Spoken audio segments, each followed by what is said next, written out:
It has been called the most beautiful building in historic downtown Glendale. Located on 58th Drive, just north of Glen Drive, the First United Methodist Church is a classic example of Gothic revival architecture. The church is also one of Glendale's oldest buildings. Construction workers dug its foundation in 1894.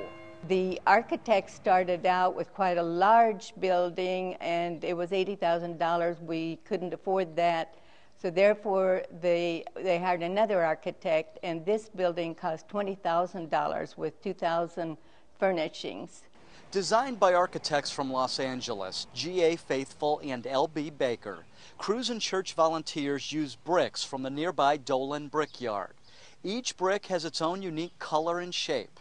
Unless you look closely, it's a feature you can easily miss. The brick is so fascinating. Every Sunday you see something different in this building. And of course, it's so awesome that you really feel like God is here with you. The pews inside the main church are original, as are the overhead lights. At times, as many as 1,000 Glendale residents have called the First United Methodist Church their spiritual home. The people were wonderful. They invited my husband and I to sing in the choir. Rayma Wilson moved here from Texas and has been a church member for more than 60 years. She loves her church, but remembers saying a prayer for air conditioning, or at least a breeze. In the summer, it was just almost unbearable.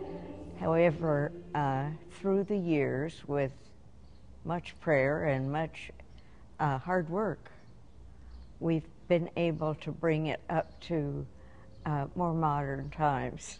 I remember the one thing that impressed me the most, and I was probably 7 or 8 years old, was they had loudspeakers, and the minister spoke into a microphone. I thought that was pretty big stuff. From the balcony, church members can hear and see it all, with a bird's eye view of the beautiful stained glass windows and the congregation below. The view is outstanding. You also get to see what everyone does down during the sermon. But structures this old are not without problems.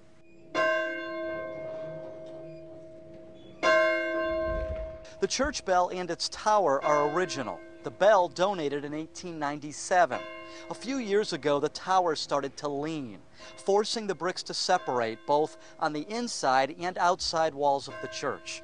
Expensive concrete work was needed to reinforce the tower's foundation. The colorful stained glass windows have been replaced twice, once for cosmetic reasons and more recently due to vandals. Somebody had such a poor image of themselves that they wanted to hurt a church in order to get back at somebody. Remarkably, despite the charm of this beautiful historic church, membership today has shrunk to about 400 people. This is where I go to church, and I don't care who the minister is or anything else. This is just when I think of church on Sunday, this is where I go. It's just my home. This building belongs to God, but I'm privileged to be able to come in here. And when First United's new pastor walked through these doors for the first time, he knew he had something special. It's indeed a piece of art created by, in an indirect way, through God, through the folks that have been here and been a part of this church.